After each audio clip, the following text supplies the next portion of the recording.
The moment Darius touched me, I knew I was about to cross a line I couldn't uncross. But I never expected my husband's boss, the man who controlled his career, to become the man who'd ruin my soul, and maybe, my marriage too. Thank you so much to my loyal subscribers. If you haven't yet, don't forget to like, turn on notifications, and subscribe for more gripping, emotional, real-life drama stories. I told myself it was just lunch. A harmless meeting. A thank you for the kind words Darius had offered that night. David wouldn't even notice I was gone for an hour, he barely noticed when I was in the room anymore. We met at a quiet Italian place on the edge of downtown. I wore jeans and a cream blouse, tried to keep it casual, but my hands shook as I fixed my hair in the mirror. Darius stood when I arrived. "You look even better in the daylight," he said. I smiled. Flattery before the breadsticks? Dangerous game. He leaned in. I like danger. That made me laugh. Too hard, maybe. I felt it then, how starved I was for someone to see me, not just as a mother or a wife, but as a woman. Lunch turned into 2 hours. He asked about my life, my dreams, things David hadn't asked in years. I told him I used to paint, once had a gallery show back in college. He said, "You still have that fire. I can see it. You just forgot how to let it burn." His words weren't flirtation. They were excavation. When I finally got up to leave, he touched my arm gently. "I hope you let me see you again." And I let him. Again and again. It wasn't always planned. Sometimes it was coffee. Sometimes a long walk. Sometimes he'd show up outside the bookstore where I volunteered once a week. And every time he looked at me, something inside me melted. I hadn't told a single soul. But people notice things. Especially Ava, my younger sister. She came by the house one afternoon unannounced, dropping off hand-me-downs for the kids. She watched me closely. "You're glowing, Ratch. Did you and David finally reconnect?" I hesitated. She narrowed her eyes. "Wait. Is there someone else?" I laughed it off. Deflected. But her suspicion lingered. That night, David was home early. For once. He kissed my cheek absent-mindedly as I set down dinner. "How was your day?" I asked. "Fine," he muttered. "Coleman's got some deal in LA, wants me to help manage it." I froze. "Darius?" He looked up. "Yeah. He said he bumped into you a couple weeks back. Said you're full of insight." I swallowed hard. "That's generous." David laughed. "Honestly, I think he just liked your legs." He said it like a joke. But something in his voice was bitter. That night, I stared at the ceiling long after David fell asleep. Guilt twisted in my chest like barbed wire. I hadn't slept with Darius. Not yet. But something worse was happening, I was falling. And it terrified me. Because this wasn't some midlife crisis. It wasn't about sex. It was the way he looked at me like I was still alive. And I'd started craving it. The next time we met, I wore red. He didn't speak at first. Just looked me over slowly. "Why are you really here, Rachel?" he asked. I couldn't answer. The words caught in my throat. He stepped closer. Close enough that I could smell the spice in his cologne. "Is it because I make you feel wanted?" he whispered. "Or is it because you've been dead inside for years?" My knees went weak. I didn't say yes. I didn't have to. He leaned in, gently brushed his lips against my neck. Just once. And in that moment, I wasn't David's wife. I wasn't a mother. I wasn't broken. I was his. Even if it was just for a moment. But moments have consequences. And the next one would change everything. It started with a storm. A real one, thunder shaking the windows, rain slamming against the roof like fists. David had left town for a work conference, the kids were asleep, and the house felt both too quiet and too loud at once. I made tea. Turned on the TV. Tried to settle the shaking in my chest that hadn't gone away since the last time I saw Darius.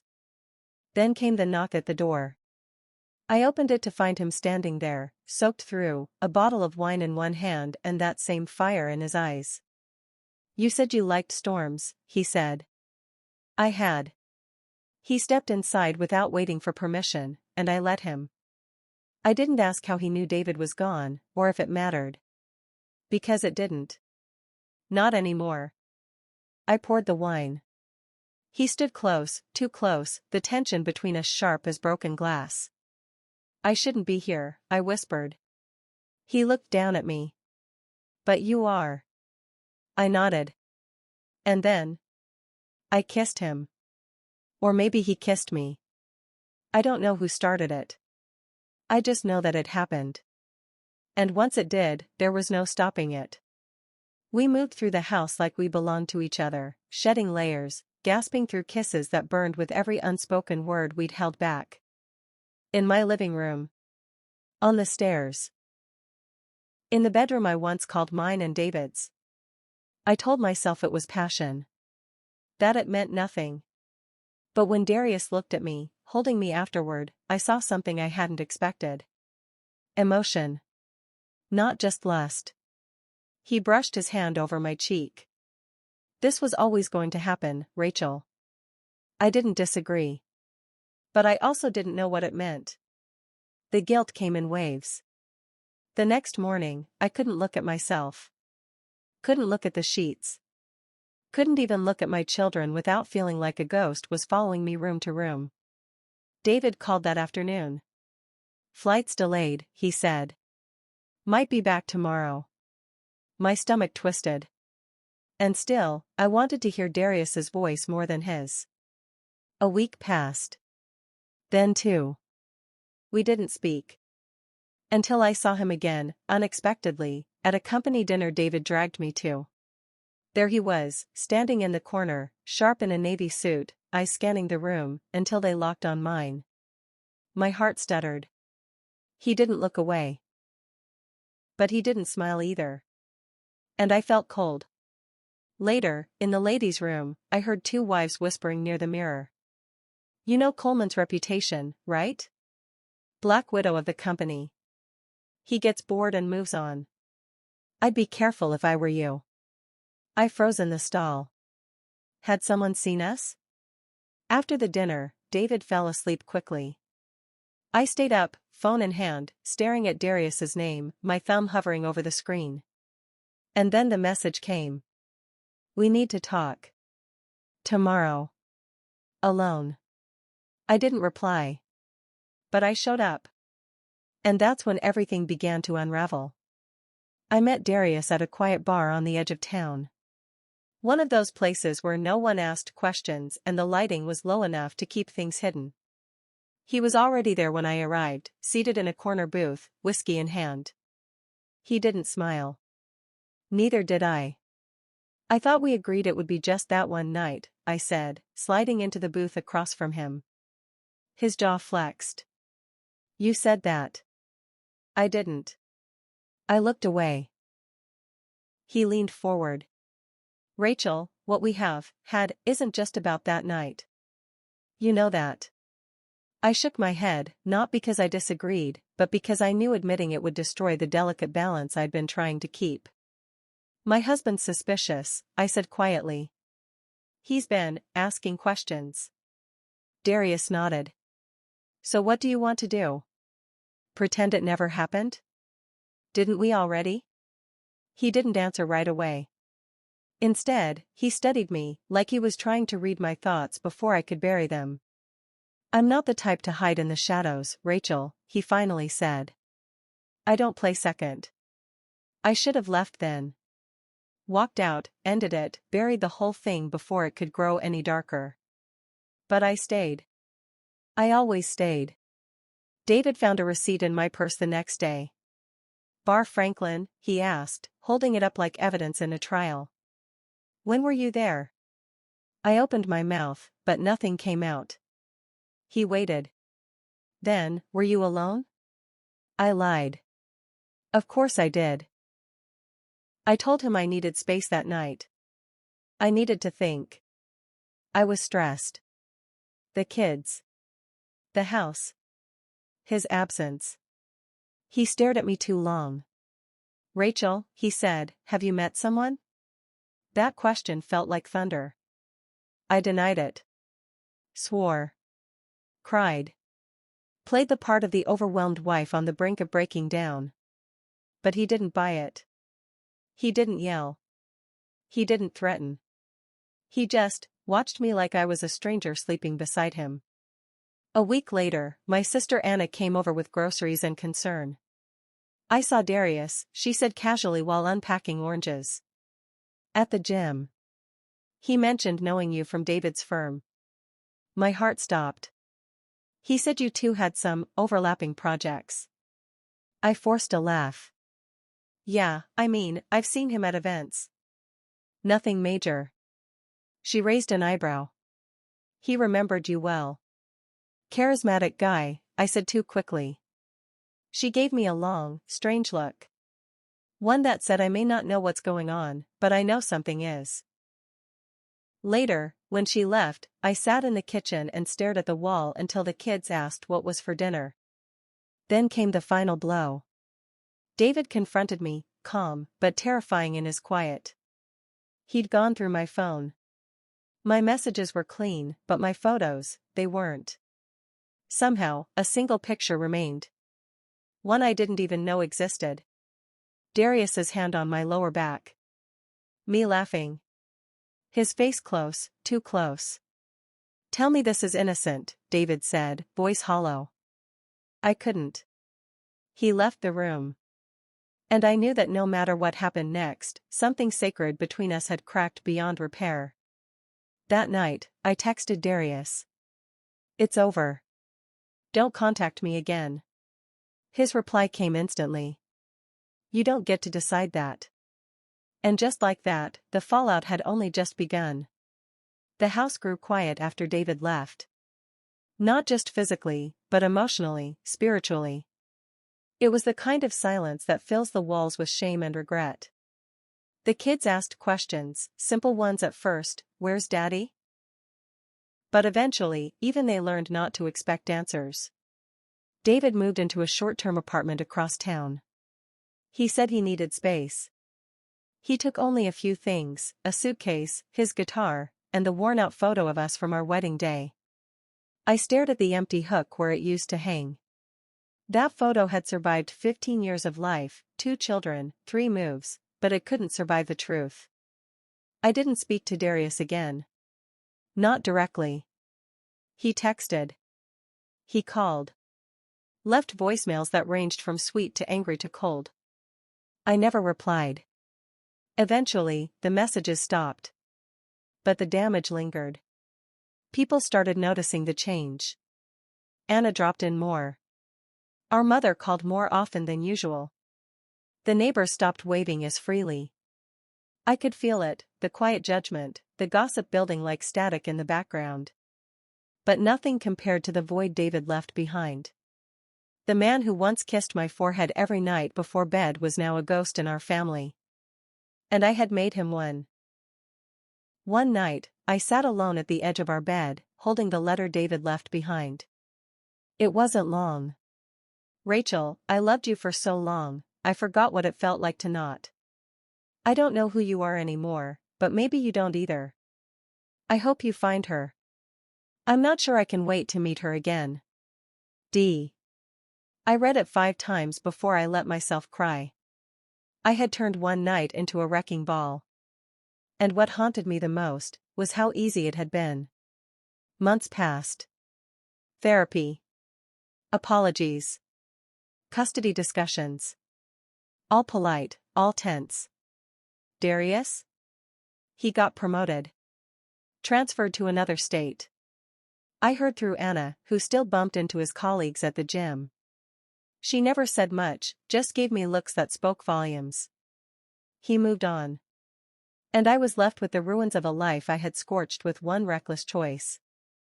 It wasn't about love. It wasn't about lust. It was about emptiness, and the lie I told myself that one night could fill it. Now, I live in a smaller house. David and I are cordial. Civil. But the warmth, it never returned. The kids are okay. Resilient in a way only children can be. But sometimes I catch Ava watching me with eyes too wise for her age. Like she knows. Like she remembers the night her father left. I tell my story now because someone out there might be standing on the same edge I did. And I want them to know, that one night? It won't fix the cracks. It will split the whole damn foundation. Because what I lost wasn't just my husband. I lost the version of myself that believed I was immune to ruin. It was just after dinner, and I was cleaning up the kitchen when I heard a knock on the door. I didn't think much of it at first, most people don't visit on a random Thursday evening. But when I opened the door, my heart skipped a beat. There he was. David's boss. But it wasn't the boss I was expecting. It was Darius. His familiar face, the one I hadn't seen in months, suddenly stood before me, the evening light casting shadows around his silhouette. His presence hit me like a wave, knocking me off my feet. I had no idea what he was doing here. Rachel, I need to talk to you, Darius said, his voice low, almost hesitant. The authority that had once been in his eyes was now replaced by a vulnerability that I hadn't seen before. For a split second, my instinct was to shut the door in his face, to run back inside and pretend none of this ever happened. But I couldn't. There was something pulling me in, a force I didn't know how to fight. Why are you here? I asked, trying to keep my voice steady. He glanced over his shoulder, almost as if checking for something, before looking back at me. David. He doesn't know I'm here, Rachel. But I needed to see you. To make sure you were okay. His words hit me hard. Make sure you were okay. That was the last thing I expected to hear from him. I didn't know how to respond. Was he being kind? Or was this just another one of his manipulations? I took a deep breath, pushing the door open just a little more. You should leave, Darius. This isn't right. He shook his head, his eyes pleading with me. Rachel, please. Just hear me out. I know what happened, and I know it wasn't supposed to be like this. But we can't just walk away from it. I can't just walk away from it. I stood frozen, unsure of what to do. A part of me wanted to slam the door, tell him to get out and never come back. But another part, the part that had been feeling so hollow and empty, couldn't bring herself to do it. She wanted answers. She wanted closure. I stepped back, letting him in, even though every part of me screamed to stop. Darius took a seat on the couch, his posture slouched, his hands folded in his lap. I could feel the tension between us, the history of what we'd shared, and the weight of the unspoken words. What do you want to say, Darius? I asked, my voice trembling just slightly. I couldn't hold it together any longer. He looked at me, his expression somber. I'm sorry, he said quietly. For everything. For how things ended. And for not being the man you needed me to be. I wasn't sure what to say. I wanted to hate him for what we'd done, for what he'd made me do, for how everything had unraveled. But part of me couldn't. I could still remember the way his hands had felt on me, the way he'd made me feel alive again, something I hadn't experienced in so long. You left, I whispered, my voice barely audible. You just left. And I was left with the consequences. With a broken marriage, a broken heart. Darius closed his eyes, running his hands through his hair. I know. I was selfish. But Rachel, it wasn't just about us. I was drowning too. And I thought if we just had one night, it would fix everything. But it didn't. And now, here we are. I stood there, staring at him, feeling the heat of everything that had happened wash over me once again. I didn't know whether to cry, scream, or run. But I did none of those things.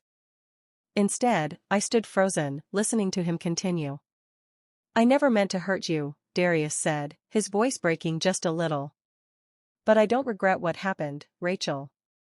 I can't. Because, despite everything, I feel something for you. Something I can't explain." I shook my head, tears welling up in my eyes. "You can't say that now. After everything. You've destroyed everything."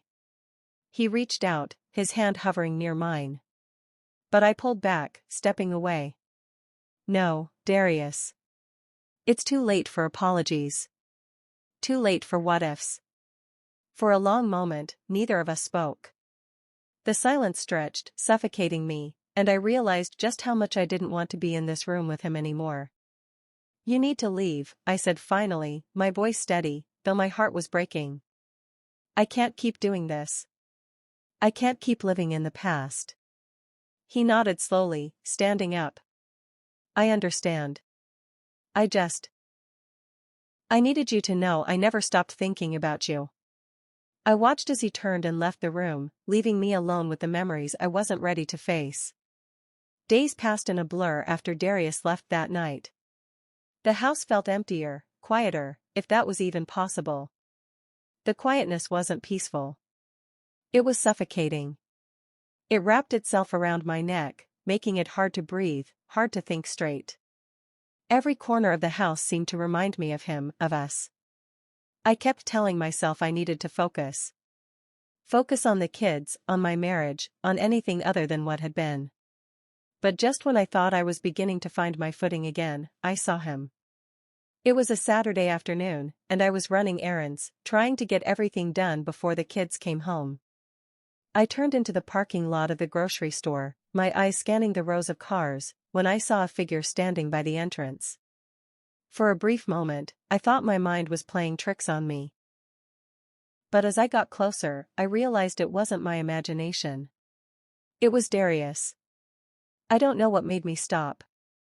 I don't know why I didn't just keep driving, pretending I hadn't seen him. Maybe it was the way he stood there, looking so out of place, so lost, as if he was waiting for me, as if he needed something from me. I parked the car, my heart racing in my chest. My hands were clammy as I gripped the wheel, staring at him, wondering what had brought him here of all places. Before I could talk myself out of it, I got out of the car and walked toward him, each step heavier than the last. He saw me before I saw him, his eyes locking onto mine. I could see the tension in his shoulders, the way his jaw clenched. He'd been expecting this. Or perhaps, hoping for it. "Rachel," he said quietly, his voice rough, as though he'd been holding something back for a long time. "I didn't expect to see you here." I shook my head, a bitter laugh escaping my lips. "Neither did I." "What are you doing here, Darius?" His gaze flickered to the ground, then back to me. "I came here because I had to see you again. I couldn't stop thinking about you after our last conversation." I felt a rush of emotions, anger, confusion, and something else, something I couldn't name.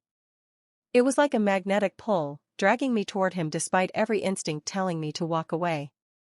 "You can't just keep showing up like this," I said, trying to keep my voice steady. "You don't get to walk in and out of my life like nothing happened." He took a step closer, his presence overwhelming, like a storm cloud hovering just above my head. "I know I don't have the right to ask for anything from you, Rachel. But I have to know, do you still think about me?" His question hung in the air between us, a question I didn't want to answer. Of course I thought about him. How could I not? But admitting that to him, to myself, felt like betraying everything I had left, my marriage, my family, the life I had built after what we shared. "I shouldn't," I said, my voice trembling now. "But I do." There it was. The truth I'd been hiding from. The truth I could no longer deny. The air between us grew thick with unsaid words. His eyes darkened, his lips parting as though he was struggling to find the right words. And then, before I could take a breath, he reached for me. I didn't pull away. I didn't stop him. His lips met mine in a kiss that felt like coming home. I couldn't explain it. It was familiar, yet unfamiliar at the same time. Every part of me screamed to stop, but I couldn't. My hands were already tangled in his shirt, pulling him closer, feeling the warmth of his skin under my fingertips. But then, just as quickly as it started, it ended. He pulled back, his breathing ragged, his eyes searching mine for something I couldn't give him. "I can't do this," I whispered, my voice shaky. "I don't want to hurt anyone else. I don't want to keep living like this." Darius looked like he was about to say something I wasn't ready to hear, but the sound of a car engine cut him off. We both turned at the same time, seeing a family pulling into the parking lot. It was my family. David. My kids. I pushed Darius away gently, my heart pounding in my chest. "Go. Now." He hesitated for a moment, as if wanting to say more, but then he turned and walked away, disappearing into the crowd of shoppers.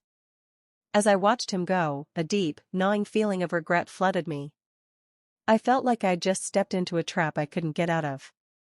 I wanted to turn around and scream at him to come back. I wanted to chase after him. But I couldn't. I couldn't betray everything I had built with David, no matter how much I still longed for what was lost. When David and the kids arrived at the store, I could barely look them in the eye. I felt like a stranger in my own skin, like I wasn't the woman I had been just a few hours ago. "Everything okay?" David asked, his voice warm, but I could hear the hint of concern in it. He had no idea.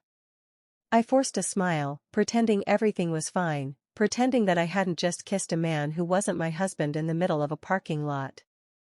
"Yeah, everything's fine," I said, my voice a little too high-pitched, even to my own ears.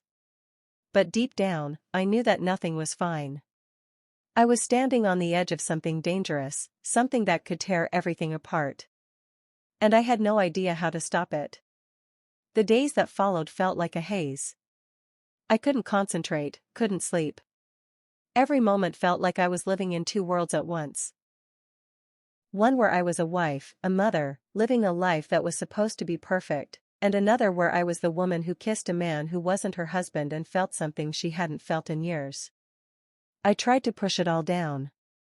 I tried to bury the guilt, the desire, the burning memory of Darius's touch.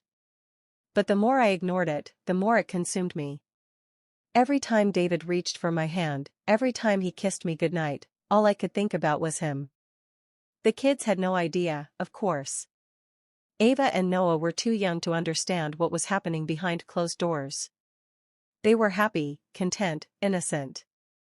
They didn't deserve the mess I was creating.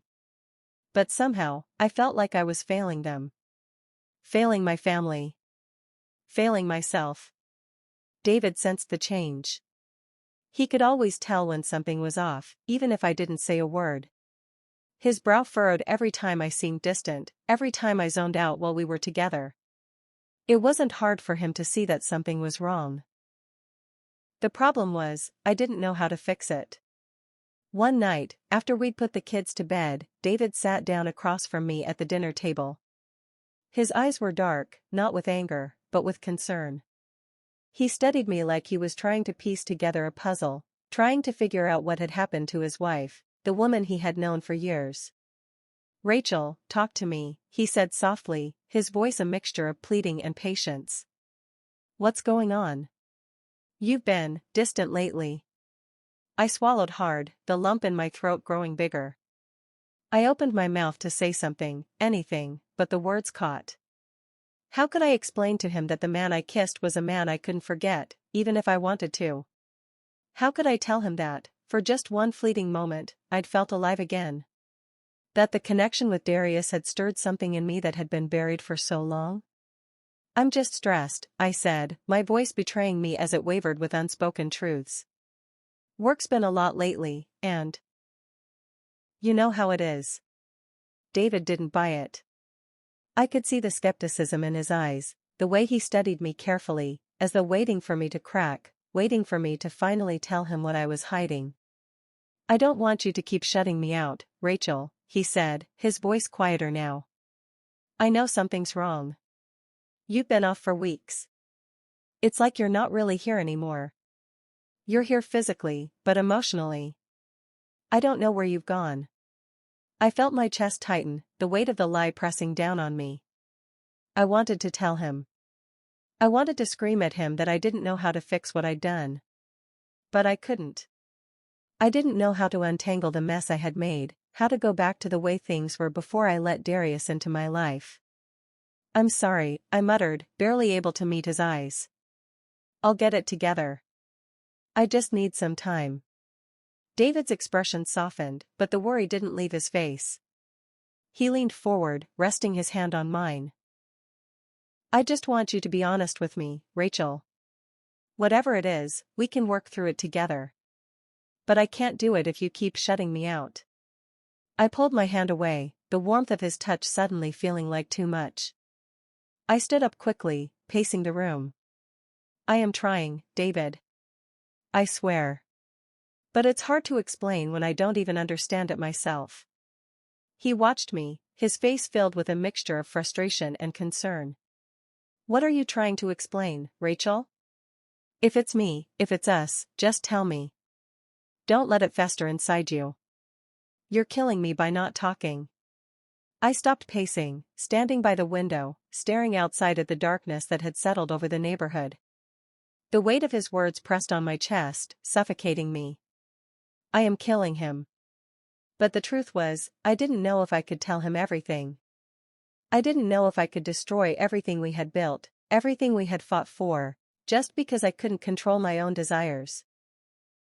I don't know what's wrong, I whispered, my voice so small, so fragile.